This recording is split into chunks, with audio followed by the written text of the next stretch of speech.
ஞானேஸ்வரியில் அத்தியாயம் 18 ஸ்லோகம் 55. ஞான பக்தனாக எப்படி மாறுகின்றான் என்று போன ஸ்லோகத்தில் சொல்லி முடித்த பிறகு அந்த ஞான பக்தியின் சொரூபம் எப்படி இருக்கும், ஞான பக்தன் எப்படி இருப்பான் அப்படிங்கிறத ரொம்ப விஸ்தாரமாக விளக்கி கொண்டிருக்கிறார். இந்த விளக்கங்களை காணும் போது நீங்க இது பக்தியை சொல்லுகின்றாரா ஞானத்தை சொல்லுகின்றாரா எங்களால் புரிந்து கொள்ளவே முடியாத அளவுக்கு இருக்கும். அதனாலதான் அதுக்கு பேரு ஞான பக்தி அப்படின்னு சொல்றாங்க அப்படின்றதையும் புரிஞ்சுக்கணும். படிக்கிறேன்.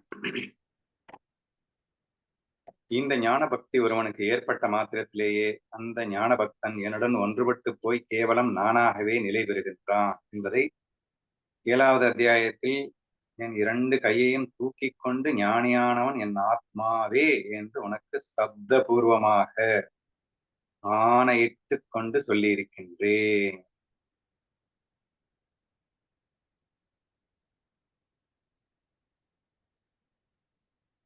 இந்த பக்திக்கு உலக சிருஷ்டியின் முதலில் ஸ்ரீ பாகவதம் என்று பெயர் வைத்து இதை உத்தம பக்தி என்று பிரம்மதேவனுக்கு நான் உபதேசித்திருக்கின்றேன். அந்த இந்த பக்தியை ஞானிகள் ஆத்ம ஞானம் என்றும் கூட சொல்வார்கள். சிலோபாசகர்கள் சக்தி என்று சொல்வார்கள். சிலோபாசகர்னா சிலையில் இறைவனை பார்த்து வணங்குபவர்கள் அப்படின்னு அர்த்தம். சக்தி என்று சொல்வார்கள். நான் என்னிடம் ஏற்பட்ட பராபக்தி என்று சொல்லுவேன். சோ இது வரைக்கும் என்ன சொல்லியிருக்காருன்னா, ஃபர்ஸ்ட் ஞான பக்தி அப்படின்னா நானும் அவனும் வேறு வேறு. இறைவன் பேசுவது யாரு? கண்ணன். கண்ணன் சொல்றான் நானும் அவனும் ஒன்னாயிட்டோம் அப்படின்னு. இங்கே நீங்கள் கண்ணனை ஈஸ்வரனாகவும் எடுத்துக்கொள்ளலாம், பரபிரம்மமாகவும் எடுத்துக்கொள்ளலாம். சரியா?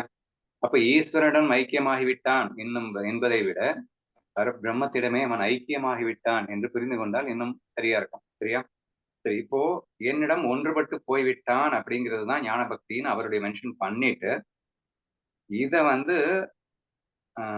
கேவலம் நானாகவே நிலை பெறுகிறான் அப்படிங்கிறத நான் 7வது அத்தியாயத்துல ரொம்ப ஸ்ட்ராங்காவே நான் சொல்லியிருக்கேன். அவன் வேற நான் வேறன்னு இருக்கவே முடியாது. அதுக்கப்புறம் பேதமே இருக்காது. நானும் அவனும் ஒன்னாயிட்டோம் அப்படிங்கிறத ஸ்ட்ராங் டிக்ளரேஷனோட நிக்காம இந்த பக்தியை பத்தி நான் ரொம்பவே பேசியிருக்கேன் அப்படிங்கிறத அடுத்து சொல்றாரு. பாகவதத்துல இந்த பக்தியை பத்தி நான் பிரம்மதேவனுக்கே எடுத்துரைத்திருக்கின்றேன். அது மட்டும் இல்லாம உலக சிருஷ்டியின் முதலில் பாகவதம் என்ற பெயர் வைத்து இதை உத்தம பக்தி என்று பிரம்மதேவனுக்கு உபதேசித்திருந்தேன்.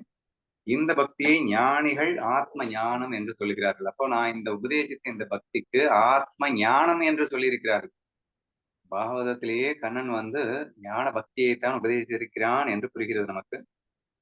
சிலோபாசர்கள்னா சிலையை இறைவன் என்று சொல்லுபவர்கள் அதை சக்தி என்று சொல்லுகின்றார்கள், ஞானம் என்று சொல்கிறார்கள். எதை? பாகவதத்துல கண்ணன் சொன்ன பக்திய சிலர் சக்தி என்று சொல்கிறார்கள், சிலர் ஞானம் என்று சொல்கிறார்கள். நான் இதை என்ன சொல்லுவேன் அப்படின்னா, என்னிடம் பராபக்தி என்று சொல்லுவேன் அப்படின்னு சொல்லியிருக்காரு. ஓகேவா? என்னது பராபக்தி அப்படின்னா இருக்கிறதுலயே மிகச்சிறந்த உயர்ந்த பக்தி அப்படின்னு எடுத்துக்கோங்க. கீழே அத்தியாயத்தில் 14வது முதல் 59வது ஈராக உள்ள ஸ்லோகங்களில், ஏன்னா கர்மயோகத்தை இந்த சுதர்மானுஷ்டானத்தை ஃபாலோ பண்ணி அதன் வாயிலாகத்தான் இப்ப நம்ம இந்த ஸ்டெப்புக்கு வந்தோம். ஸ்டெப் பை ஸ்டெப்பா 4 வர்ணங்களை பத்தி சொன்னாரு. அதுக்கப்புறம் அவன் எந்தெந்த ஸ்வர்மத்தை தான் ஃபாலோ பண்ணணும்னு சொன்னாரு. ரொம்ப டீட்டெயிலா அந்த கர்மத்தை பத்தின விஷயம் தான் ரொம்ப நேரமா போயிட்டு இருந்தது நம்ம இந்த அத்தியாயத்துல. அதை அவரையே இங்க மென்ஷன் பண்றாரு. ஸோ இது வரைக்கும் 53வது ஸ்லோகம் வரைக்கும் சொன்ன பிரகாரமாக கர்மயோகத்தை எவனும் அபியசித்து வருகிறானோ அவன் என்னுடன் கலந்து போக வேண்டிய சமயம் வரும்போது அவனுக்கு இந்த பக்தி உண்டாகிறது. கர்மத்தின் வாயிலாகத்தான் பக்தி பிறக்கிறது, பக்தியின் வாயிலாக ஞான பக்தியும் பிறக்கிறது அப்படின்றத நம்ம அடிக்கடி பேசிக்கிட்டே வரோம். அப்ப இந்த கர்மயோகம் வழியாக சுதர்மானுஷ்டானத்தின் வழியாக பலனை எதிர்பாராமல் சுதர்மானுஷ்டம் பண்ணுவது எப்படி என்றால் என்னன்றத இதுவரைக்கும் சொன்ன இந்த பிரகாரமா கரெக்டா நீ பண்ணிட்டே வந்தா உனக்கு இந்த பக்தி கிடைக்குமே தவிர சும்மா எடுத்த வரலன்னா பக்தி வரலன்னு சும்மா எப்படி வரும்? மனசுக்குள்ள குப்பையா இருந்ததுன்னா ஃபர்ஸ்ட் அந்த கர்ம யோகத்தின் வழியாக நீ புடம் போட்டு அதுக்கப்புறம் தான் இதை நீ கொண்டு வரவே முடியும் என்ற ஒரு விஷயத்தை இங்கே சாதித்திருக்கிறார் என்று புரிந்து கொள்ளுங்கள். என்னுடன் கலந்து போகிற சமயம் வரும்போது இந்த பக்தி உண்டாகிறது. சகலமும் என் சுரூபத்தால் நிறைந்திருப்பதாய் அவன் அறிகின்றான். இப்பதான் இதை எக்ஸ்பிளைன் பண்ண ஆரம்பிக்கிறாருங்க. ஞான பக்தினா என்ன? நம்ம கிருஷ்ணா பிள்ளை ஏற்கனவே சொன்னதுதான். அனைத்தையும் கண்ணனாக காண்பதே ஞான பக்தி அப்படின்னு அர்த்தம். நான் ஏற்கனவே உங்ககிட்ட சொல்லியிருக்கேன். கிருஷ்ணா ஃபீல் அப்படிங்கிறத நீங்க பக்தின்னு நினைக்கிறத விட ஞானம்னு நினைக்கலாம் அப்படின்னே நான் சொல்லியிருக்கேன். ஏன்னா அனைத்தும் ஒன்று என்ற தத்துவத்தில் தான் நம்ம கிருஷ்ணா ஃபீலையே பேசியிருக்கோம். கண்ணன் அப்படின்னு ஒரு உருவத்துல புல்லாங்குழல் ஊதும் அந்த கண்ணனைத்தான் பக்தி செய்ய வேண்டும் நான் என்னைக்கும் சொன்னதில்லை. நான் கண்ணா கண்ணான்னு ஒரு வார்த்தை யூஸ் பண்ணினாலே நான் அந்த பரபிரம்மத்தை அனைத்துமாக இருக்கின்ற அந்த ஒன்றாய் இருக்கின்ற அந்த வஸ்துவுக்கு நாம் கண்ணன் என்று பெயரிடுகின்றோம் என்றெல்லாம் நம்ம சொல்லி இருக்கிறது உங்களுக்கு ஞாபகம் இருக்கும் அப்படின்னு நினைக்கிறேன். சோ அததான் இங்க சொல்ல வர்றாரு. சகலமும் என் சுரூபமாக நிலைத்திருப்பதாக அவன் அறிகிறான். அப்போது வைராகியம் தன்னுடன் விவேகத்தையும் கூட்டிக் கொண்டு இல்லாமல் போகிறது. இப்ப வைராகியத்துக்கு வேலை இல்லாம போயிடுது. வைராகியம்னா என்ன? உலக பற்று இல்லாத இருத்தல். விரக்தன் அப்படின்னு சொல்லுவாங்க இல்லையா? அதுக்கு பேர் தான் வைராகியம். நம்ம இன்டைரக்டா இன்னொரு மீனிங் வச்சிருக்கோம். அதாவது ஸ்டெடி மைண்டடுக்கு வைராகியம்னு. ஆக்சுவலா சான்ஸ்கிரிட்ல வைராகியம் அப்படின்னா மீனிங் வந்து எதன் மேலும் ஆசை இல்லாத இருப்பவன், விரக்தனாக இருப்பவன். இவனுக்கு பேர் வந்து வைராகியம் அப்படின்னு பேர். இந்த வைராகியம் அப்படிங்கிறது இனிமே இவனுக்கு தேவைப்படாது. எது வரைக்கும் தேவைப்படும்? கிருஷ்ணா ஃபீல புரிந்து கொண்டு இந்த கிருஷ்ணா ஃபீல்ல அனுபவிக்கிற வரைக்கும். ஒன்ஸ் நீ எல்லாத்தையும் கண்ணனா பார்த்துட்டு நீ கண்ண அனுபவிக்க ஆரம்பிச்சதுக்கு அப்புறம் வைராகியம் எதுக்கு? ஏன்னா வைராகியம் அப்படிங்கிறது உலக பற்று இல்லாம இருக்கிறதுன்னு சொன்னோம். உலகத்தை நீ கண்ணனா பார்த்துட்ட அப்படின்னா வைராகியம் எதற்கு? நான் இதுக்கு முன்னாடி ஒரு தடவை கிருஷ்ணா ஃபீல் பேசும்போது சொல்லியிருக்கேன்னு நினைக்கிறேன்.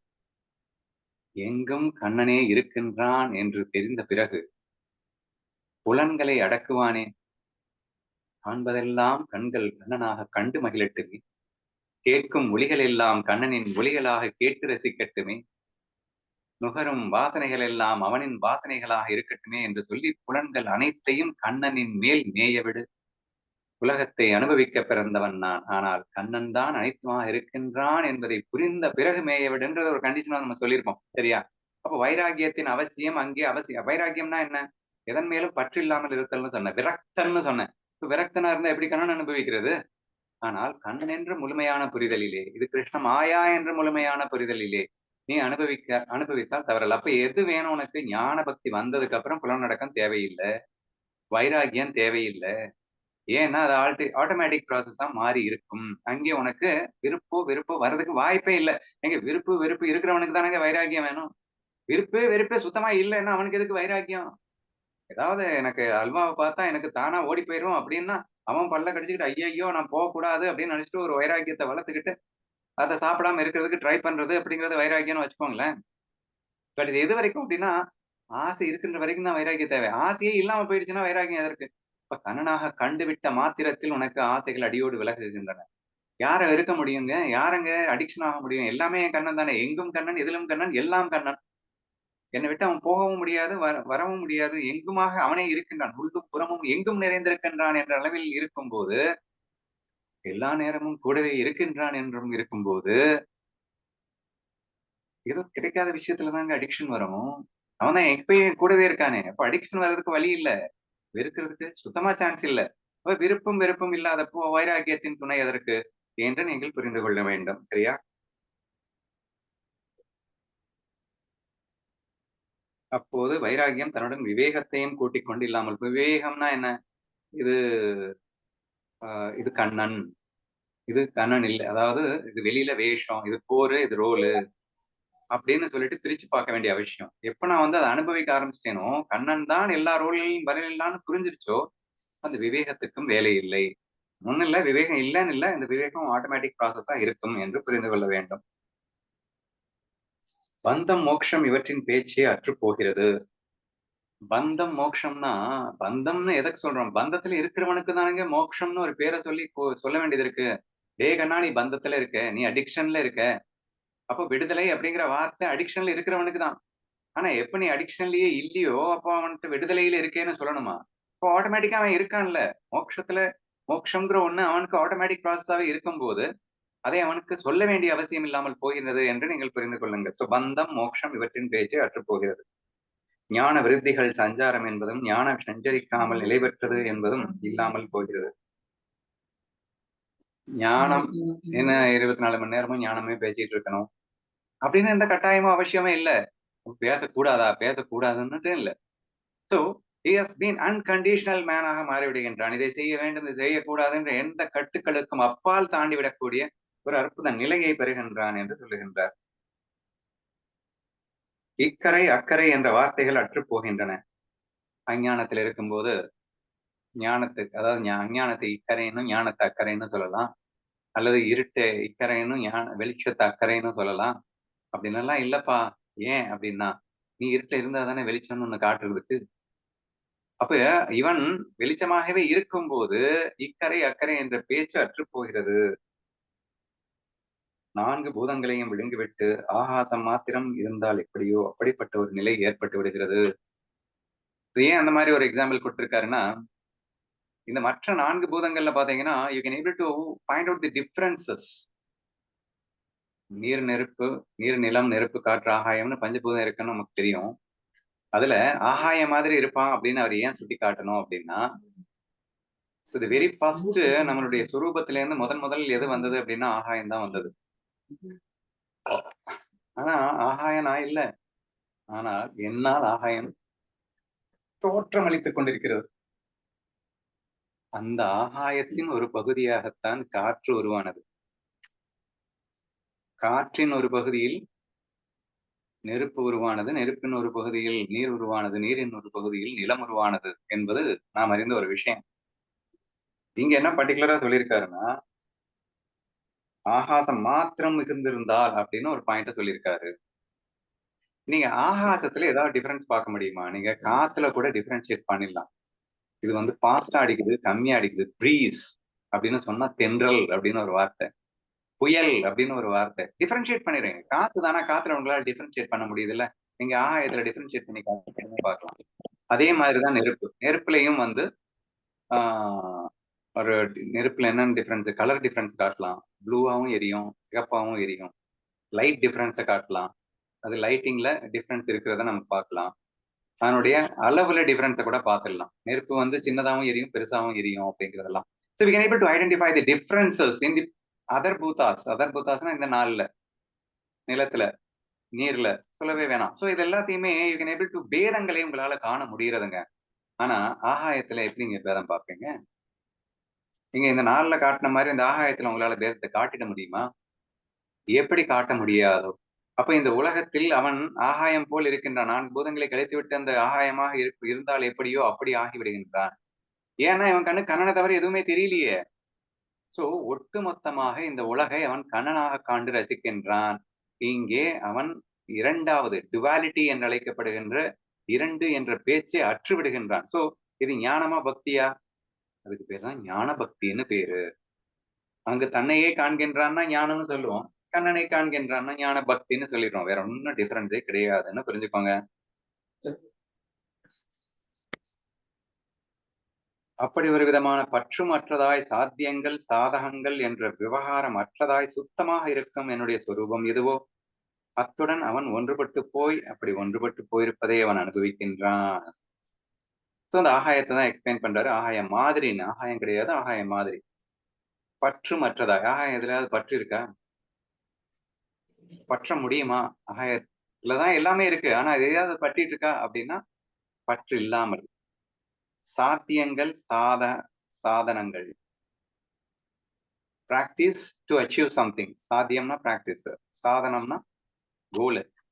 சோ ஒரு கோலுக்காக செய்யற சாதனம். இந்த 2மே அவனுக்கு அற்று போய் விட்டது. ஏன்னா அவன் தன்னிலே உணர்ந்து விட்டான். இதற்கப்புறம் அவன் வந்து என்ன பிராக்டிஸும் பண்ண வேண்டியது அவசியம் இல்லை. ஏன்னா அந்த கோல் இஸ் ஆல்ரெடி அச்சீவ்டு அப்படிங்கிறதுனால. அப்போ எந்த அளவுக்கு அமைதியாக அவன் இருப்பான், அந்த மாதிரி இருக்கின்ற சுத்தமாய் இருக்கும் என்னுடைய சுரூபம் எதுவோ. சோ அங்கே சாத்தியம் சாதனங்களுக்கெல்லாம் வந்து அவசியமே இல்லை. சுரூபமாக போய்விட்ட பிறகு அவசியம் இல்லை. அப்படிப்பட்ட சுரூபமா யார் இருக்காங்க? ஆல்ரெடி கண்ணன். அப்படிப்பட்ட சுரூபமா இருக்கின்ற என் சுரூபம் எதுவோ அத்துடன் அவன் ஒன்றுபட்டு போகின்றான் அப்படின்னு சொல்லியிருக்கார்.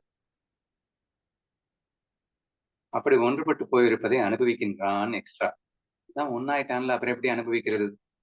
இந்த சந்தேகம் வந்துடும்.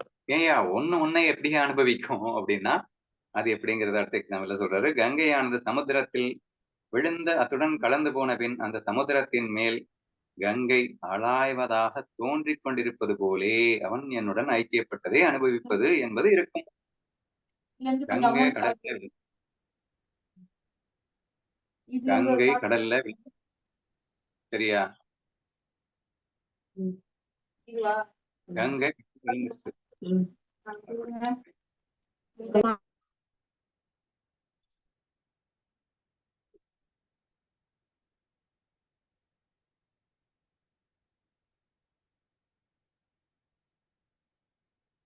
கங்கை கடலில் விழுந்தாச்சு. சரியா? கங்கை கடல்ல விழுந்துருச்சு அப்படின்னா அதுக்கப்புறம் அதுக்கு கங்கைன்னு பேர் இருக்கும்னு நினைக்கிறீங்க? அது கடல் தான். ஆனாலும் அந்த பிரவாகம் அதன் மேல் ஓடிக்கொண்டிருக்கிறதா. அதாவது இந்த மொமெண்ட் ஆஃப் மெர்ஜிங்ல பாருங்க. அந்த கடல்ல கலந்துருச்சு. கலக்கலன்லாம் இல்ல. கலந்துருச்சு. கலந்த பிறகும் அது அப்படியே ஃப்ளோ ஆயிட்டு இருக்குல்ல. அதன் மேல் அப்படியே ஓடிக்கொண்டிருக்கிறது இல்லையா? அப்படி இருக்கும்டா. அவன் நான் ஆயிருவான். நான் ஆனா கூட அவன் என் மேல் புரண்டு விளையாடிக் கொண்டிருப்பான். இது எப்படிங்க புரிஞ்சுக்கிறது? அவரே எக்ஸ்பிளைன் பண்றாரு ரொம்ப டீட்டெயிலா. அதாவது திரிபுடிகள் அப்படிங்கிற விஷயத்த வச்சுதான் இதை புரிய வைக்கணும். நான் அவனை அனுபவிக்கின்றேன். இதுதானே பொதுவா அனுபவம் ஏற்படுவதற்கான வாய்ப்பு. ஒண்ணா இருந்தா எப்படி அனுபவம் ஏற்படும் அப்படின்னா, ஒண்ணே இரண்டாக இருந்து கொண்டு ஆனால் அது அதை அனுபவிக்கிறது அப்படின்னு சொன்னா எப்படியோ அப்படி இருக்கும்டா.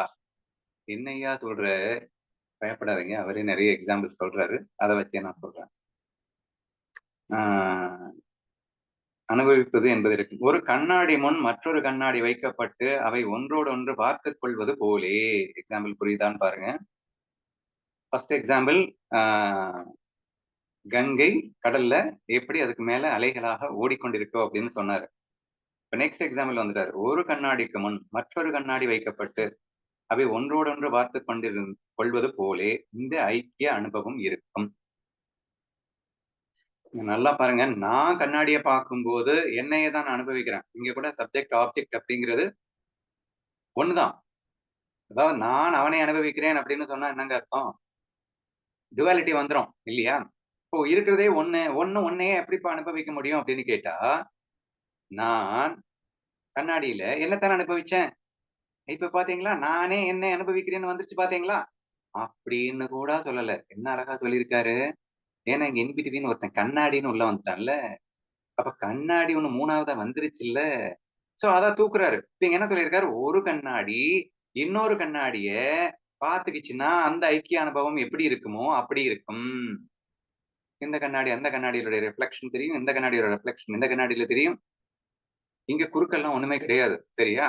இங்க சப்ஜெக்ட், ஆப்ஜெக்ட் அண்ட் அதாவது பார்ப்பவன், பார்க்கப்படும் பொருள், பார்வை எல்லாமே ஒண்ணா இருக்கு. இந்த கருவி பார்ப்பதற்குண்டான கருவின்னு சொல்லிட்டு இங்க கண்ணாடிய ஒண்ணும் எக்ஸ்ட்ரா கொண்டு வர வேண்டிய அவசியம் இல்ல.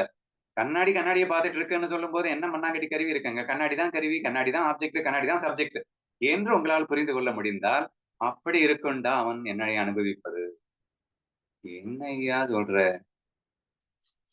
கண்ணாடின்னு சொன்னா ஏதோ எக்ஸாம்பிள் புரியுது. அது பிராக்டிகலா நான் புரியிற மாரி சொன்னா தானே எனக்கு புரியும் அப்படின்னு கேட்கலாம். அதுக்கு நம்ம ஃப்ரெண்ட்லி கேம் அப்படின்னு சொல்லிட்டு நிறைய எக்ஸாம்பிள்ஸ் நம்ம சொல்லியிருக்கோம். ஃப்ரெண்ட்லி கேம் அப்படின்னா என்ன? என் நண்பன் வேற, நான் வேற இல்ல. என் வெற்றி அவன் வெற்றி, என் தோல்வி அவன் தோல்வி, என் மகிழ்ச்சி அவன் மகிழ்ச்சி, என் துக்கம் அவன் துக்கம். இது 2ஆ ஒண்ணாங்க? 2 ஒண்ணுதான். என் பணம் அவன் பணம், அவன் பணம் என் பணம். இப்படி எல்லாமே ஒன்றுதான். ஆனா ஒண்ணானதுக்கு அப்புறம், ஏய் வாடா நம்ம 2 பேரும் கேம் ஆடலாம்ன்னு சொல்லிட்டு 2 பேரும் சண்டை போட்டுக்கிறாங்க அப்படின்னு சொல்லியிருந்தோம் இல்லையா? இப்ப இந்த சண்டை நடந்து கொண்டிருக்கிறது அப்படிங்கிறப்போ, இவர்கள் இருவரின் அனுபவம் எப்படி இருக்கிறதுன்னா, இந்த ஐக்கிய அனுபவம் போல் இருக்கிறது. கண்ணாடி, கண்ணாடியை பார்த்துக் கொண்டது போல. நான் என்னிடமே சண்டை போட்டால் எப்படி ஏன்னா நானும் அவனும் வேற வேற கிடையாதுல்ல. அப்போ நான் என்னிடமே சண்டை போட்டால் எப்படியோ, அப்படி ஒரு விளையாட்டு அங்கே அரங்கேறுவதைப் போல என்று புரிந்து கொள்ள வேண்டும். அப்படின்னு feeling of oneness is in the mind அப்படிங்கிறத புரிஞ்சுக்கிட்டா போதும். அப்ப சும்மா நாச்சுக்கும் விளையாட்டுக்காக வெளி தோற்றத்திலே நானும் அவனும் வேறு வேறு போல் உங்களுக்கு தோன்றிக் கொண்டிருந்தாலும் உண்மையில் நானும் அவனும் ஒன்றல்ல அப்படின்னு புரிஞ்சுக்கணும். இப்ப பக்தனும் பகவானும் வெளி தோற்றத்திற்கு வேறு வேறு போல் தோன்றினாலும் உண்மையில் அவர்களுக்கு இடையில் எந்த பேதமும் இல்லை. அவர்கள் ஒன்றாகிவிட்டுத்தான் அவர்கள் அந்த ஒரு லீலையை செய்து கொண்டிருக்கிறார்கள் என்று நீங்கள் புரிந்து கொண்டால் கூட ஈஸியா இருக்கும் அப்படின்னு நினைக்கிறேன். நேத்து நாங்க ரொம்ப டீட்டெயிலா டிஸ்கஸ் பண்ணோம். அதாவது அந்த திரிபுடிகள் இல்லாத அந்த பக்தரின் நிலை எப்படி இருக்கும் அப்படின்னா, சப்ஜெக்ட், ஆப்ஜெக்ட் அண்ட் அந்த ஆக்ஷன் அப்படிங்கிற அந்த விஷயம். இது எல்லாத்துக்குமே ஈக்குவல் இம்பார்ட்டன்ஸ் குடுத்தா எப்படியோ அப்படி இருக்கும். ஈக்குவல் இம்பார்ட்டன்ஸ்லாம் எப்படிப்பா குடுக்க முடியும்? சான்ஸே இல்ல. நான் அவனை கொல்லுகின்றேன் அப்படின்னா, நான் கொல்றவனா இருக்கேன்னா, அவன் கொல்லப்படுபவனா இருக்கான். அந்த 2 பேரும் எப்படி ஒண்ணா இருக்க முடியும்? ரியாலிட்டில 100% சான்ஸ் இல்லங்க. உண்மையில ஒண்ணா இருக்கிறதுக்கு முடியாதுங்க. இல்லன்னு இல்ல. ஆனா, பொய்யா முடியும்ல. சினிமால நடிகன் ஒருவனே ஹீரோவாவும், வில்லனாவும் இருந்துகிட்டு, ஹீரோ வில்லன் அடிக்கிற மாரி நம்ம பார்த்துட்டு தானே இருக்கோம். அப்படி முடியும்ல. சோ, பொய்யாக, மாயையாக லீலை புரியும்போது, இங்கே ஹீரோவாகவும் நானே இருக்கின்றேன், வில்லனாகவும் நானே இருக்கின்றேன். என்னை நானே கொலை செய்து கொள்கின்றேன். Yes it is possible only in maya. சரியா? மாயையில் மட்டும் அது சாத்தியம் என்பதை புரிந்து கொள்ள வேண்டும். அப்படின்னா என்னங்க அர்த்தம்? ரொம்ப சிம்பிள்ப்பா. பக்தன் இந்த உலகத்தை மாயை என்று தெளிவாக உணர்ந்தவன். அப்படி உணர்ந்துட்டான்னா, இவன் கண்ணனை அனுபவிக்கும்போது, 1ல் அவன் 2ஐ அனுபவிக்கின்றான். 2பட்ட தன்மையை விட்டுவிடாமலே ஒன்றுபட்ட தன்மையை விட்டுவிடாமலேயே 2ஆக இருந்து அனுபவிக்கும் அற்புத நிலை. அப்படின்னு புரிஞ்சுக்கணும். சரியா? அடுத்த எக்ஸாம்பிள் சொல்றாரு. என்ன சொல்றாருன்னு பாருங்க. ஒருவன் கண்ணாடியில் தன் முகத்தை பார்த்தறிந்து கொண்ட பின், கண்ணாடி அப்புறப்படுத்தப்பட்டு பிரதிபிம்பம் பார்க்கப்படாது போயினும், தன் சொரூபத்தின் அழகை முன் பார்த்திருந்து கொண்டதின் சுகத்தை தனக்குள் தானே அனுபவிப்பது போலே அது இருக்கும். அப்படின்னு இன்னொரு எக்ஸாம்பிள். சரியா? இதை ஈஸியா புரிஞ்சுக்கிறதுக்கு நான் என்ன சொல்ல போறேன் அப்படின்னா, கல்பனை அப்படிங்கிற ஒரு அற்புதமான விஷயம். கண்ண மூடிட்டு நான் பாட்டுக்கு உட்கார்ந்து கற்பனை பண்ண ஆரம்பிச்சா, நானே பல ஆயிரங்களாக உருமாறுகின்றேன் அல்லவா? நானே என்னோடு விளையாடுகின்றேன் அல்லவா? முடியாது முடியாதுங்கிற, டேய் நான் ஒருத்தன் தான்டா. ஒருத்தனே பலவாகவும் மாறி, ஆனால் என்னோடு நானே அடிச்சுக்கவும் முடியும், புடிச்சுக்கவும் முடியும், கட்டி பிடிச்சுக்கவும் முடியுங்க. என்ன வேணா பண்ணிக்கலாம். உண்மையா பண்ண முடியாதுங்க. கற்பனையில பண்ணலாம்ல. உண்மையா சாத்தியம் இல்லங்க. கற்பனையில பண்ணலாம்ல. அந்த ஒரு விஷயத்த கொஞ்சம் இன்டைரக்ட்டா சொல்லியிருக்காரு. என்ன சொல்லியிருக்காருன்னா, கண்ணாடிய முன்னாடி வச்சுக்கிட்டு நீ கண்ணாடி உன் முகத்த பார்த்துட்ட. பார்த்ததுக்கு அப்புறம் கண்ணாடிய எடுத்துட்ட. கண்ணாடி எடுத்ததுக்கு அப்புறம் கூட முன்னாடி நீ பார்த்தத உன் மனசுல கற்பனை பண்ணி உன்னையே நீ ரசிக்க முடியுமா? முடியாதா? வித்தவுட் எனிதிங் எல்ஸ் எதுவுமே இல்லாம அட்ரிபியூட்ஸ் எதுவும் அதாவது வெளியில கண்ணாடி அல்லது பிம்பம் எதுவுமே இல்ல. இப்ப நீ உன்ன அனுபவிக்கிற. எதுலன்னா கற்பனையில. அப்படி நீ புரிஞ்சுக்க ட்ரை பண்ண. திரிபுடிகள் அற்ற அந்த பக்தன் பகவான் ஒன்றாகிவிட்ட அந்த நிலை எப்படி இருக்கிறது? ஏன்னா, அ 1 அப்படின்னு சொல்லிட்டாலே அங்க உலகமே இருக்கக்கூடாது. ஏன்னா உலகம்ன்றது 2ஆ இருக்கு. வேற வேறயா இருக்கு. மேலும் கீழும் உயர்வு தாழ்வுன்னு வித்தியாசமா இருக்கு. ஆனா 1ல எப்படிங்க வித்தியாசம் வரும்? தங்கம் எப்படிங்க வித்தியாசமா இருக்க முடியும்? நகைகள் தானங்க வித்தியாசமா இருக்க முடியும். அப்படின்னு நம்ம குழம்ப வேண்டிய அவசியம் இல்லை என்பதற்காக ஞான பக்தன் என்று பேசும்போது, ஞானின்னு பேசினா கூட அவன் பாட்டுக்கு நிர்விகல்ப சமாதியில உட்கார்ந்துகிட்டு நான் அந்த ஒன்னஸ்திலேயே இருந்துடலாம் அப்படிங்கிறது வேற. ஆனால் ஒன்றுபட்ட தன்மையில் இருந்து கொண்டே ஆனால் இங்கே பக்தன் பகவானோடு விளையாடுகின்ற அந்த ஒரு பக்திக்கு ஞான பக்தி என்று அழைக்கின்றார். பகவான் பக்தனோடு விளையாடுகிறான்னு சொன்ன உடனே நீங்க இந்த கிருஷ்ணன் ஒரு தனியா பகவான் இருக்காருன்னு நினைச்சிடாதீங்க. அவனை பொறுத்த வரைக்கும் இந்த உலகமே பகவான் தான். தானும் பகவான் தான். அனைத்தும் கண்ணன் தான். எங்கு பார்த்தாலும் எதை பார்த்தாலும் கண்ணன் என்பதே அவனுக்கு கண்ணில் தெரிகிறது. லட்சக்கணக்கான ரூபங்களாக அவன் காண்பது ஒன்றையே, அது கண்ணனையே என்ற ஒரு ரீதியிலே அவன் அனுபவிக்கின்றான்.